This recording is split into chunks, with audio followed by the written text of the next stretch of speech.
Okay, हमने moment of inertia किया, हमने देखा इसको, it is an equivalent of mass in rotation. हमने हर चीज रोटेशन की है। हमने रोटेशन का फोर्स डिस्कस कर लिया है कि भाई रोटेशन में फोर्स मतलब लीनियर मोशन स्टार्ट कौन कर सकता है? फोर्स। रोटेशन कौन स्टार्ट करेगा? टॉर्क। इक्विवेलेंस है। Okay, what continues to have a linear motion is momentum. What sort of constitutes linear motion is momentum. The amount of linear motion is the momentum of a particle. The amount of rotational motion in a body is its angular momentum. ऐसे हमने देखा कि ठीक है, now the mass kinetic energy निकालते निकालते, kinetic energy is important. देखो, एक पार्टिकल सर्कल में जा रहा है, उसकी काइनेटिक एनर्जी 1/2 mv² भी है, और अगर हम ओमेगा के टर्म्स में लिखें तो वो निकल के आती है 1/2 I ओमेगा²। आई को हम बोलते हैं मोमेंट ऑफ इनर्शिया, जिसको हम ये कहते हैं कि ठीक है, एक बॉडी को काइनेटिक एनर्जी अगर आप देना चाहते हो, it should first resist you. ठीक है, this is an important concept. तुम्हें ध्यान है ये चीज? कभी तुम घर के अंदर घुसने की कोशिश करो, तुमने दरवाजे को धक्का दिया, किसी ने पहले हटा लिया उसको वहां, और तुम्हारा एफर्ट वेस्ट सा हो गया। सही बात है। मीन्स आप लोग दरवाजे को, आपका इंटेंशन क्या था कि दरवाजे को धक्का दोगे और कुछ उसमें काइनेटिक एनर्जी इंपार्ट करोगे। उस प्रोसेस में दरवाजा रेजिस्ट करेगा, ये ध्यान रखना। If something doesn't resist, you can not transfer work to it. ये भी ध्यान रखना, ये बात बड़ी इंपॉर्टेंट है बेटे।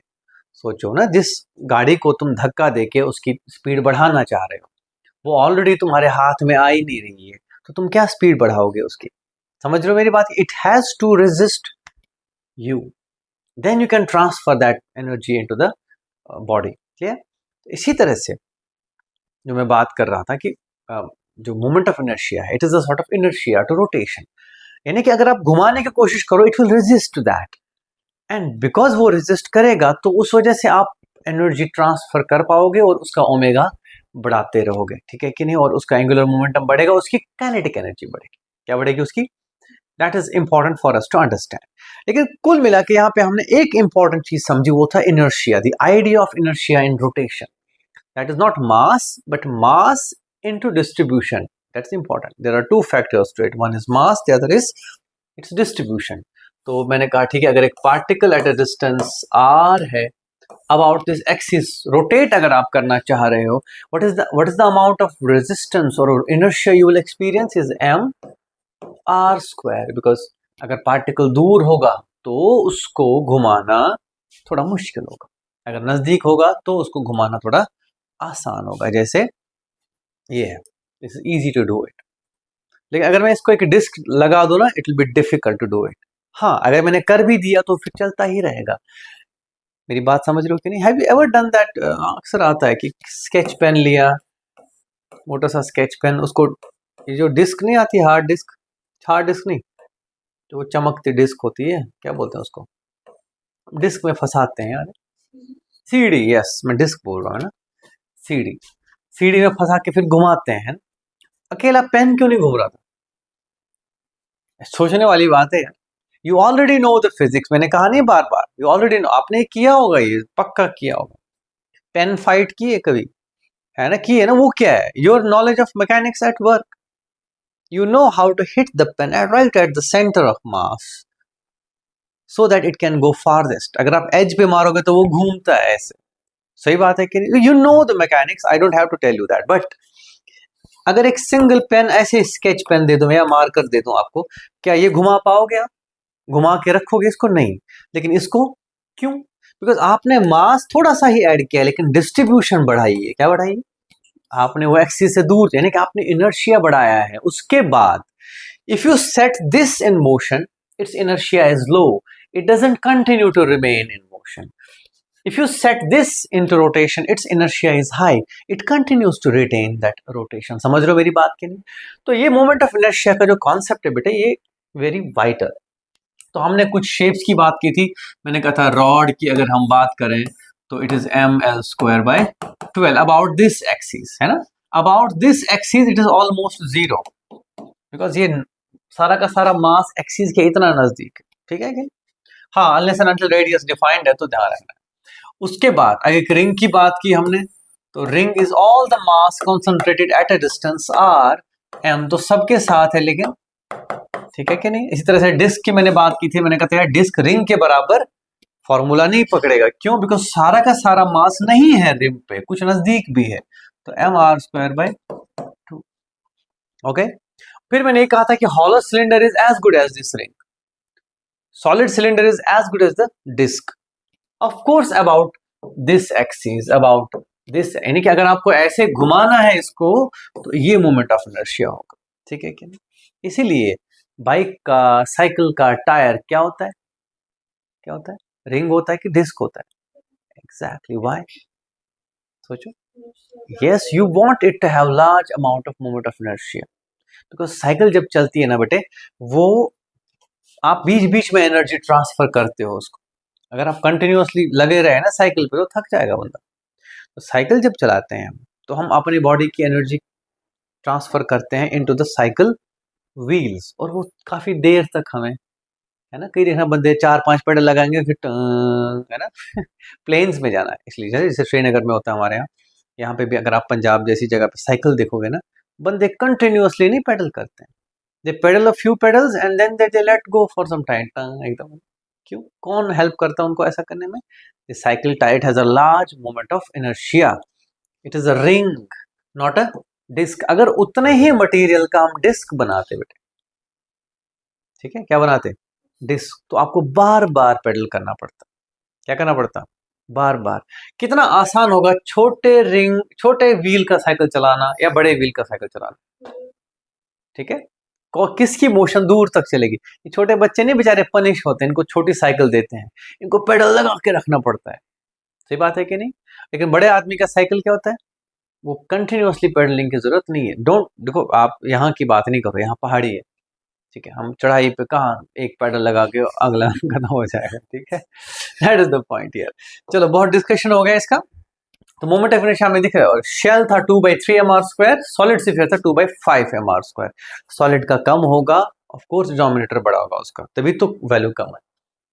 अच्छा, आज हमने ये समझना है कि how do we find the moment of inertia of a ring, but not about this axis, but maybe about a diameter or maybe about a tangent, ठीक है कि नहीं, समझ गए कि नहीं, मतलब ये समझो ध्यान से। Let's say this is a ring, हमने मोमेंट ऑफ इनर्शिया मेरे बच्चों ये वाला किया था कि अगर कोई ऐसे रोटेट करना चाहे इसको ऐसे, एनी प्रॉब्लम देयर, तो डोंट लुक देयर, ऐसे कोई रोटेट करना चाहे तो उसको मोमेंट ऑफ इनर्शिया कितना आएगा, mr²। कोई ऐसे ऐसे करना चाहे, ऐसे घुमाए, ऐसे ऐसे ऐसे घुमाए इसको, तो ये दूसरी एक्सिस हो गई। This is not the same axis as the original centre of mass axis. कोई ऐसे ऐसे करना चाहे तो उसको कितना इनर्शिया, बॉडी तो है, ऐसा थोड़ी है कि रिंग मीन ऐसे ही घुमानी है, ऐसा थोड़ी है, ठीक है। वो पुराने जमाने में बादशाह सलामत बैठे होते थे और उनके साथ में वो हवा लगाने वाले होते थे, उनके हाथ में एक डिस्क होती थी, ऐसे ऐसे कर रहे होते थे, है ना, तो उनको क्या मूवमेंट ऑफ इनर्शिया लगता, सही बात है कि नहीं। ओके, ये चीज समझने की बेटे। तो इस एक्सिस के बारे में हमने कर लिया सारा का सारा, लेकिन how about this, how about this, how about this, बहुत सारे और पॉसिबिलिटीज हैं, तो इनके बारे में आज ध्यान देंगे। क्लियर है कि नहीं। तो हमें दो एक्सिस थ्योरम्स पढ़नी है, एक तो पैरेलल एक्सिस थ्योरम और एक परपेंडिकुलर एक्सिस थ्योरम। क्या है, they are simple tools, they are not the central concepts. अगर कॉन्सेप्ट है तो वो मोमेंट ऑफ इनर्शिया है बस, बट हेल्पिंग कॉन्सेप्ट्स है ना, हमें प्रॉब्लम सॉल्व करने में, हमारी हेल्प करने में काम आते हैं। तो मेरे बच्चों let's go into that. First of all the first theorem is, अगर एक बॉडी का moment of inertia about it's, ये है सेंटर ऑफ मास एक्सिस, वो एक्सिस जो कहां से जा रही है, सेंटर ऑफ मास, इसके अबाउट अगर आई सी है इसका मोमेंट ऑफ इनर्शिया, हमें पता नहीं है, सपोज डिस्क का है तो mr²/2, रिंग का है तो mr², we know this much right. अगर आप इसके पैरेलल एक एक्सिस रखेंगे किसी दूरी x पे, ठीक है, this is a parallel axis, then you can find the moment of inertia about this. ध्यान रखना बेटे, this is not about any two parallel axis, no no no, it is knowing I centre of mass axis and then finding, ठीक है, finding I, let's say xx, where xx is a line parallel to center of mass axis, ये ध्यान रखना, okay. ऐसा, this is not about any two axis, this only about, हाँ, parallel to centre of mass axis, ठीक है। तो इसके लिए हमने ध्यान रखना है, क्या करना है, इसका मास मान लो m है और ये डिस्टेंस x है, then I x is equal to I C plus M X square, ये नोट कर लेना।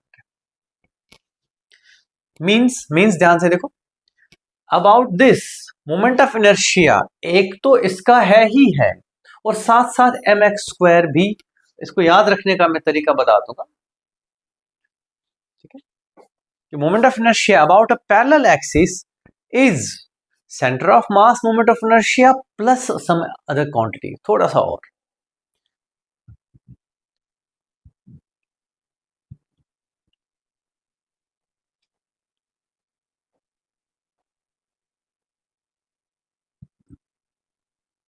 ओके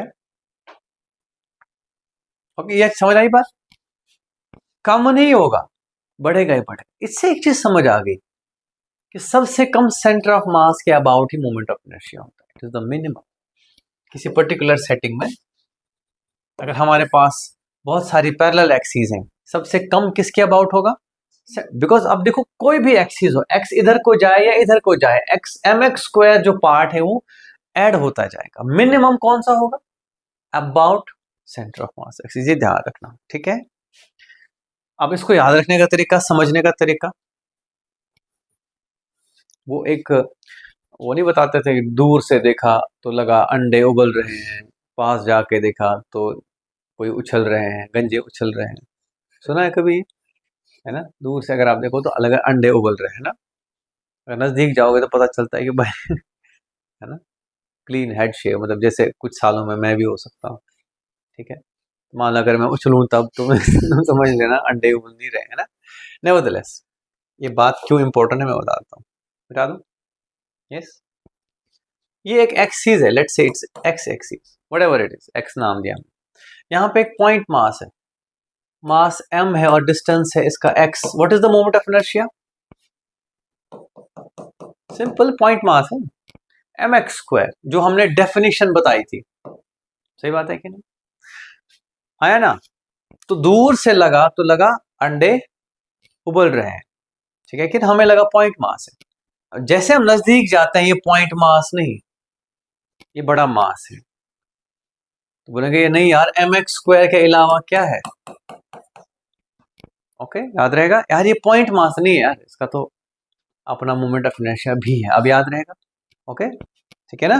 क्या कौन उछल रहा था उधर, गंजे उछल रहे थे ना पॉइंट मास नहीं था, तो दूर से तो लगना ही था, दूर से तो हमारे लिए, if you look at sun it's not a big mass, देखो ना कितना है वो, लिटरली पॉइंट मास, जैसे क्या 1-2 सेंटीमीटर डायमीटर, इतने में हो जाएगा वो, इतना, ठीक है, यस। अगर आप जैसे मान लो, अगर आपको मैं एक मैप दे दूं तो आप बोलोगे हो दिल्ली तो बस इतना ही दूर है है ना, इतना दूर नहीं है, वो तो बहुत कुछ है। ऐसे ही सन है, it looks like a point mass, but is it a point mass, no. ये कोई टेक्निक नहीं है, please and please, okay, this is not a technique, it's just for you to help it, remember, okay, nothing else.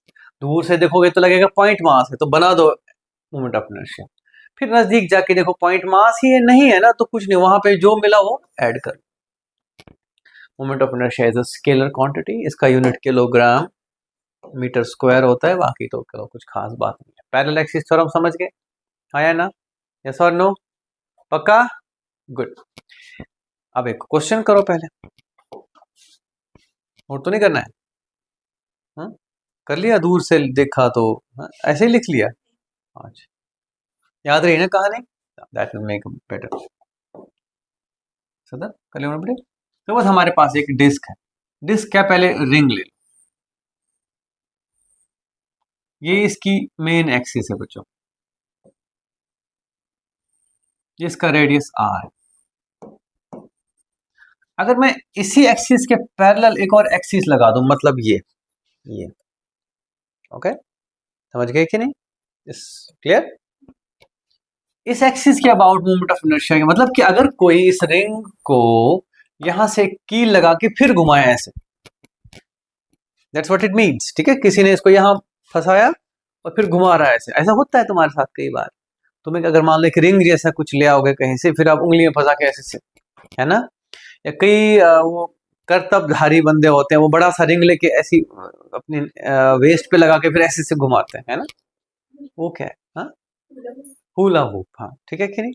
तो वो क्या घुमा रहे हैं सोचो, वो एक ऐसे घुमा रहे हैं एक रिंग को ऐसे, so they are rotating it about this axis, not this axis. Clear है कि नहीं? ऐसे केस में मोमेंट ऑफ इनर्शिया अगर हम देखें, रिंग का ये हाल होगा बेटे, ऐसे ऐसे भागेगा रिंग।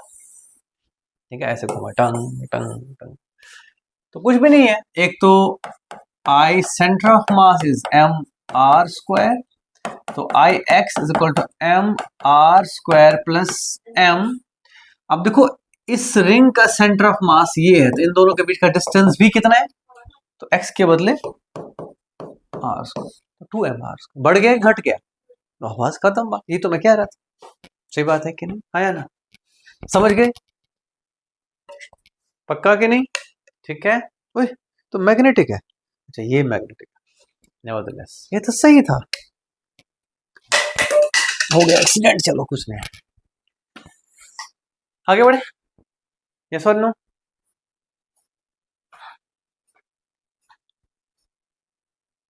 क्या तुम ऐसे कर सकते हो?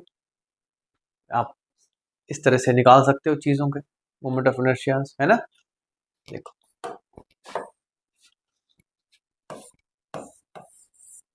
ये इसकी लेंथ है L, तो about this moment of inertia क्या है? M L square by 12। अगर कोई मेरे बच्चों आपको अबाउट दिस एक्सिस बोले तो M L square by 12 plus M X कितना है? एल बाय 2 का स्क्वायर। ठीक है कि नहीं? नोट कर सकते हो, it is M L square by 12 plus M L square by 4। ध्यान से देखो, इसको 3 से मल्टीप्लाई, 3 से मल्टीप्लाई, तो डिनोमिनेटर एक जैसा, 3ml square plus ml square, तो 4ml square divided by 12, that is 3, sorry, that is ml square by 3। ठीक है, नोट करो। मतलब सच कहूं तो I don't want to seem like desperate कि मैं बार बार एक ही जैसा क्वेश्चन दे रहा हूं, कुछ सामने है तुम्हारे theorem. It helps you change. जब एक्सिस बदली तो सेंटर ऑफ मास की एक्सिस तो है नहीं, तो आप क्या यूज करोगे तब? मोमेंट ऑफ इनर्शिया जिस एक्सिस के है उसी के हिसाब से होता है, डिस्ट्रीब्यूशन एंड मास। ठीक है कि नहीं? राइट,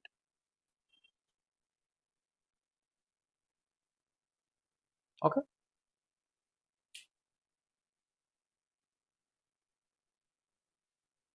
हो गया?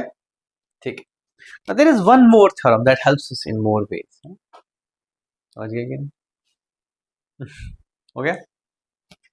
अगर ध्यान रखना, इसमें मैंने कुछ रेस्ट्रिक्शन नहीं बताई, ठीक है, लेकिन दूसरा है perpendicular axis theorem.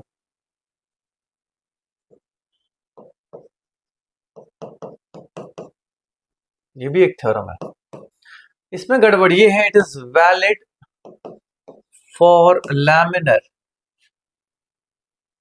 Bodies only, यानी कि लैमिनर हो गया प्लेट लाइक। ओके, याद रहेगा? ऐसा नहीं करना कि स्फीयर पे लगा दिया इसको ना, डिस्क है, रिंग है, जिसका एक प्लेन हो, है ना? प्लेट हो गया, ठीक है। It says something important, it says, ध्यान रखना प्लीज, अगर आपके पास, ऐसे क्यों बना रहा हूं मैं, अगर आपके पास बेटे एक प्लेट जैसी ऑब्जेक्ट है ना, किसी भी शेप का लेकिन प्लेनर, ओके, अगर आपको एक एक्सिस का मोमेंट ऑफ इनर्शिया पता है जो कि इस प्लेन में है, दूसरी भी इसी प्लेन में होनी चाहिए। Okay, what I mean to say is this, अगर आपको दो एक्सिस का मोमेंट ऑफ इनर्शिया पता है, एक इस एक्सिस का, एक परपेंडिकुलर इसके, then you can find the moment of inertia about the third axis which is perpendicular to the both. ठीक है कि नहीं? कुल मिला के ये ध्यान रखना, दो एक्सिस इस प्लेन में ही होने चाहिए जो ये बॉडी का प्लेन है, ठीक है कि नहीं? ऐसा नहीं है कि एनी टू एक्सिस का ना ना ना, एनी टू एक्सिस नहीं, pick up two perpendicular axis in the plane of the body, then let's give them names x and y, then ix plus iy will give you iz. It's important to understand this. Note कर सकते।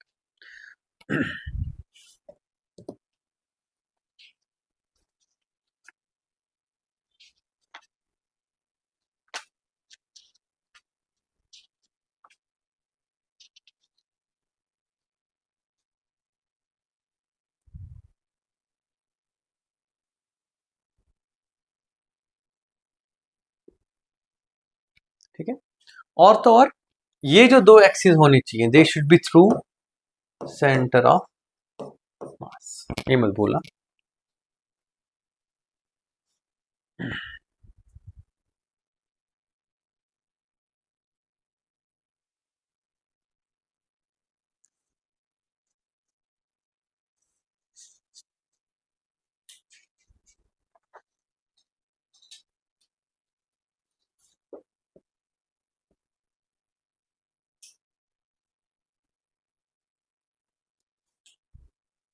नहीं, इसमें नहीं है centre of मास, नहीं सोचो ना, इसमें जरूरी नहीं है, वो पैरेलल में है जरूरी, परपेंडिकुलर में जरूरी नहीं है। मैं तो बोल रहा था, मैं सोचू मैंने क्या पढ़ लिया। ओके, ये तो ऐसे प्रूव भी हो जाता है, इसलिए कोई दिक्कत नहीं है।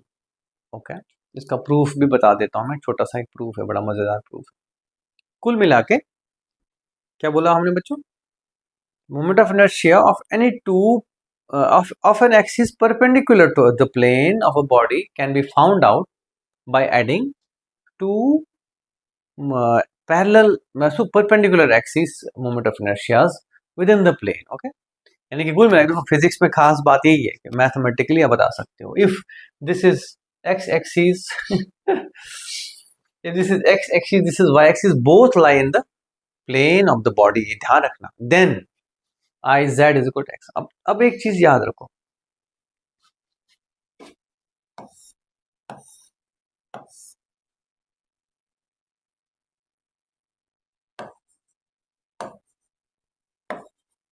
ठीक है?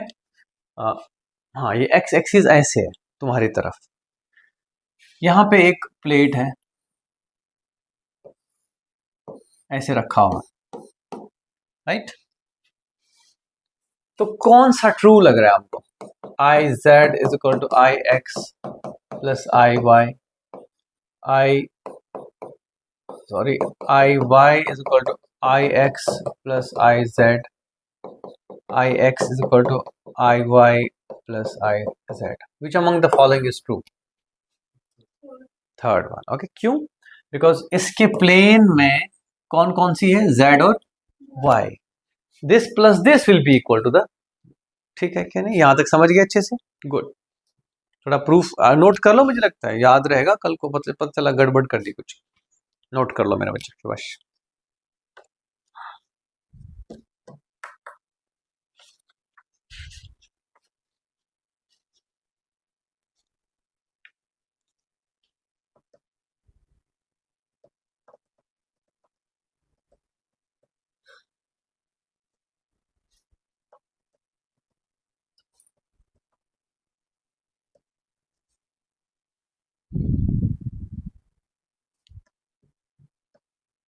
ओके,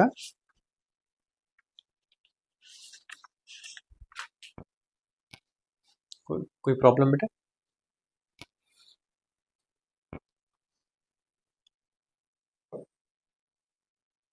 वो जो डिस्क है या रिंग है, रिंग का डायमीटर अगर निकालना, हमें नहीं पता है कितना होता है, लेकिन अगर मैं ऐसे ड्रॉ करूं तो अगर ये आई डायमीटर है तो ये भी क्या होगा? I, because both are symmetric, मतलब इसके अबाउट कोई घुमाए या ऐसे ऐसे घुमाए, मोमेंट ऑफ इनर्शिया दोनों सेम एक्सपीरियंस करेंगे।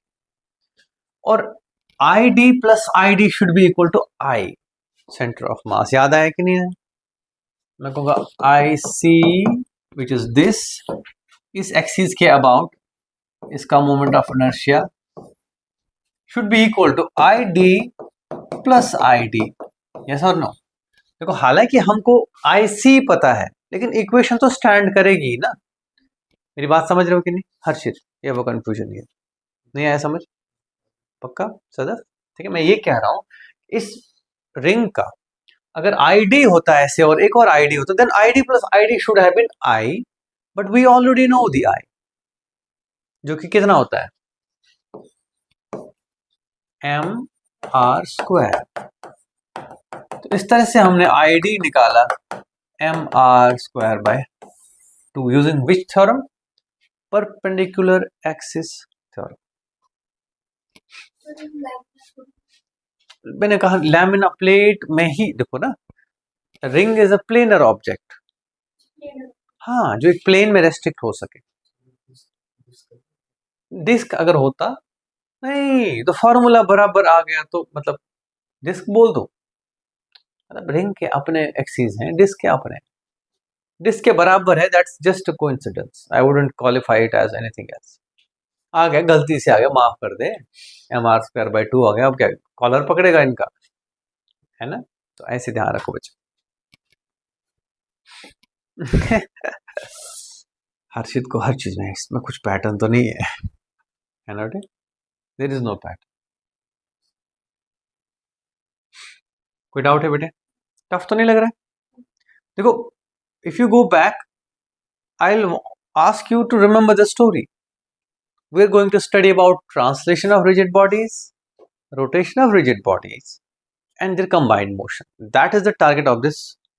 अब मोशन पढ़ते पढ़ते सोचो अभी तक हमने क्या क्या किया था, हमने निकाला था velocity, acceleration, force, momentum, energies, kinetic energies, याद वही चीजें फिर से करनी है, पावर निकालना है हमको, वर्क निकालना है, क्या दिक्कत है? हाँ, रोटेशन इज नॉट ट्रांसलेशन, ठीक है? तो किसी रिजिड बॉडी की जो मोशन है वो सिर्फ रोटेशनल नहीं होती, वो सिर्फ ट्रांसलेशनल नहीं होती, वो कुछ भी हो सकती है। हाँ, हमने इसका भी जुगाड़ निकाला है, that we shall discuss its translation separately and then we shall discuss its rotation separately. Then we shall be saying that it is motion of center of mass and motion about center of mass.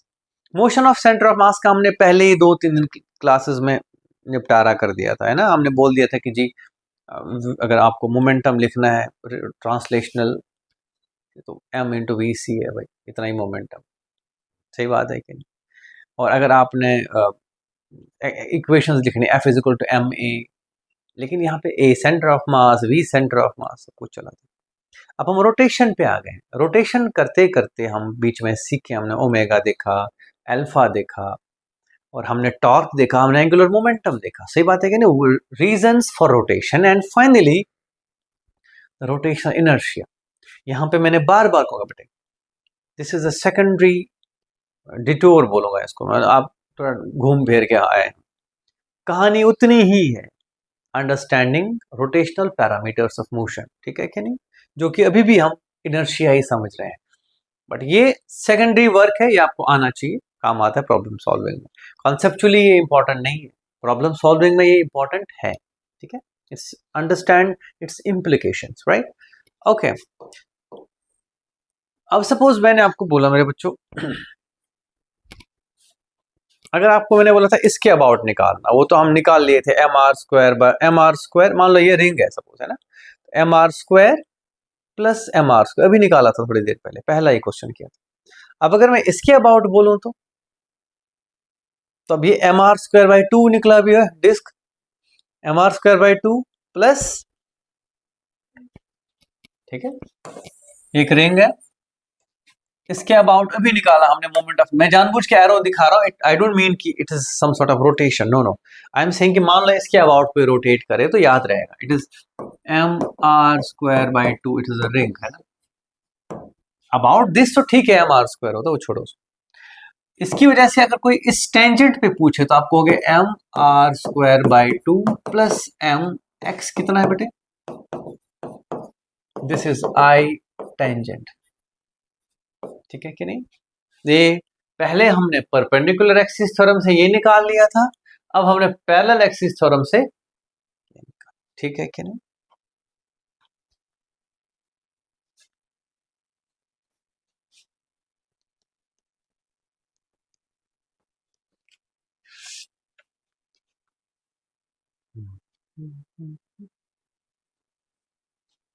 ठीक है बेटा, any problem हर्षित?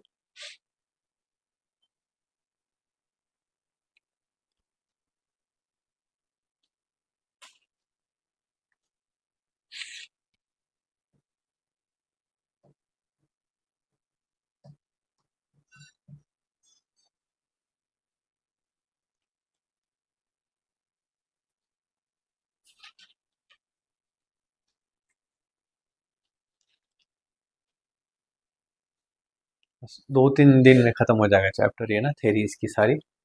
फिर 3-4-5 दिन हम practice करेंगे इसके questions की, तो रोटेशन इज ओवर। फिर चैप्टर्स बहुत बड़े नहीं, ये सबसे बड़ा चैप्टर है, इसको नॉर्मली 20-25 दिन लगते थे कभी, we can do it in much lesser time this time, ठीक है? अगर आप थ्योरी रिटेन करोगे अच्छे से तो ये सब केक, जो मेन स्ट्रीम प्रॉब्लम है वो सब कर सकते हो। आगे बढ़े।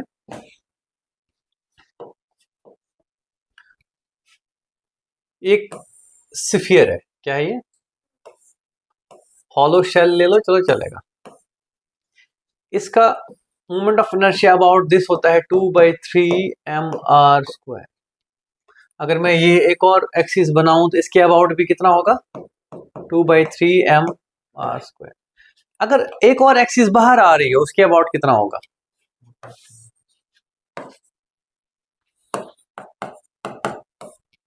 4/, ठीक है?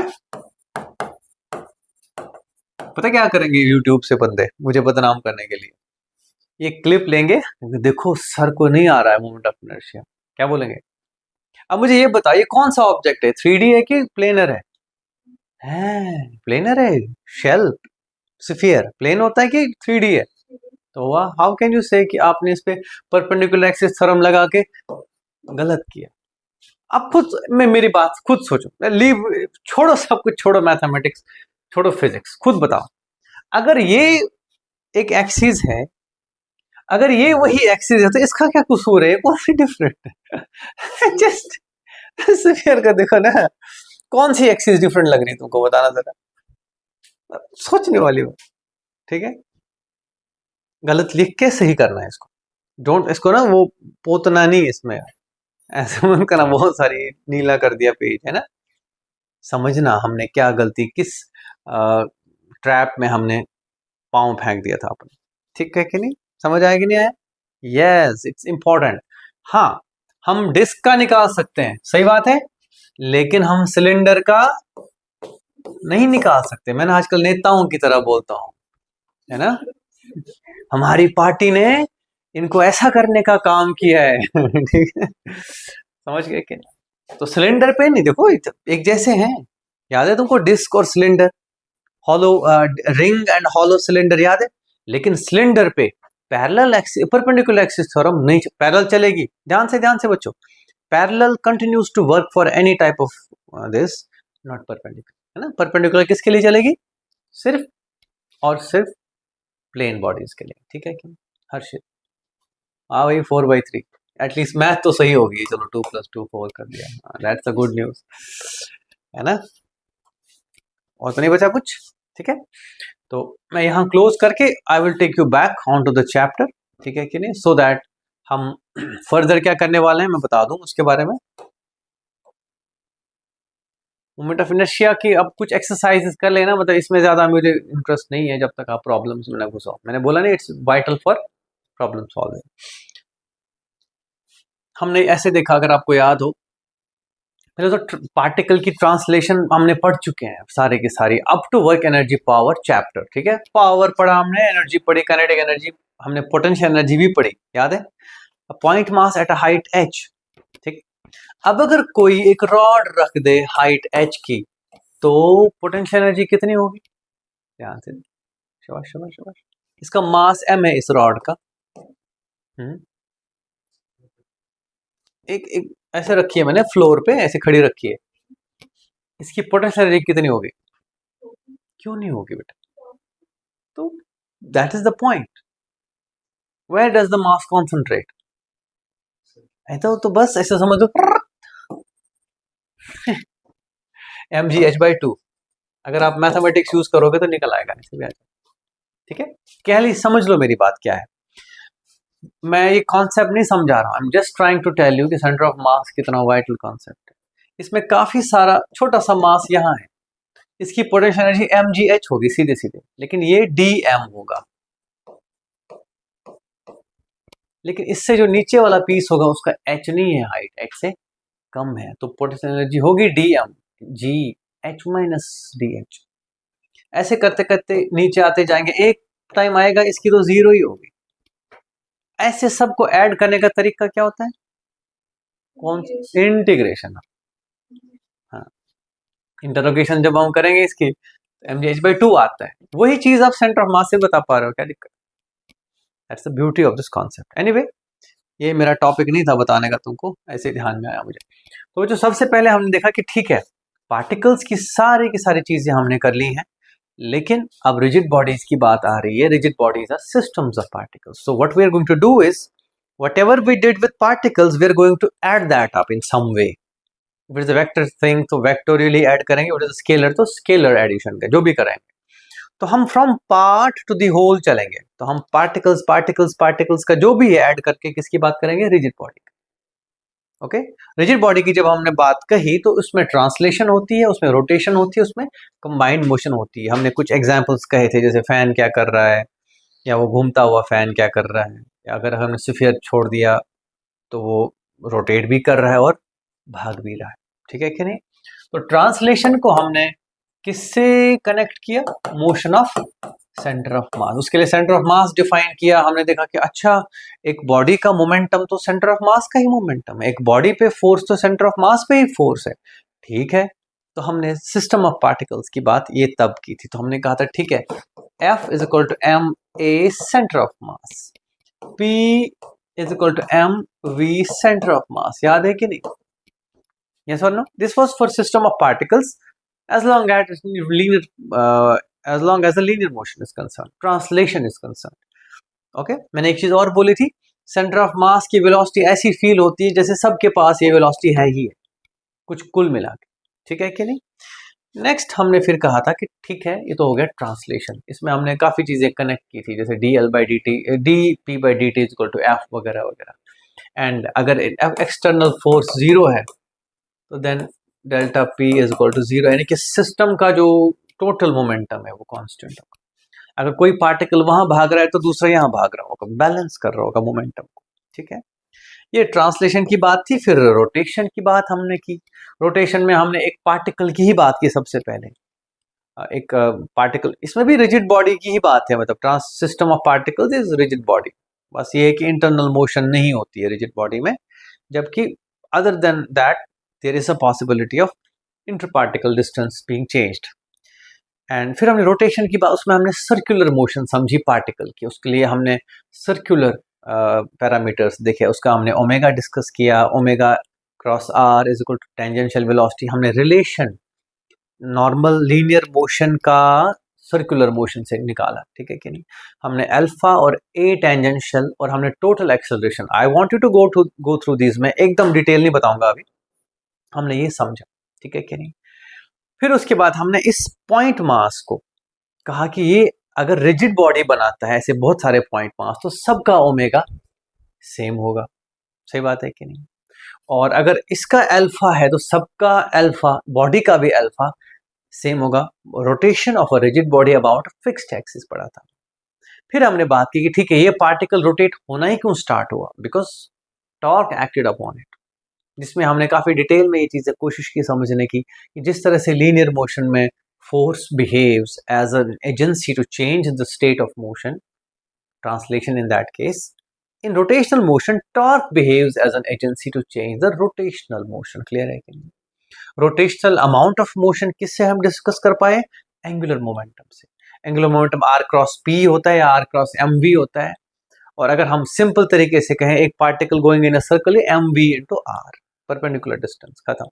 क्रॉस प्रोडक्ट हमने किया बीच में, उसमें कुछ इंपॉर्टेंट चीजें हैं, उसमें R cross P, R cross F, torque and angular momentum हमने डिस्कस किया। उसके थ्रू डायरेक्शन एक्सियल वेक्टर्स की हमने समझी कि ये सारे एक्सियल वेक्टर्स होते हैं, ठीक है कि नहीं।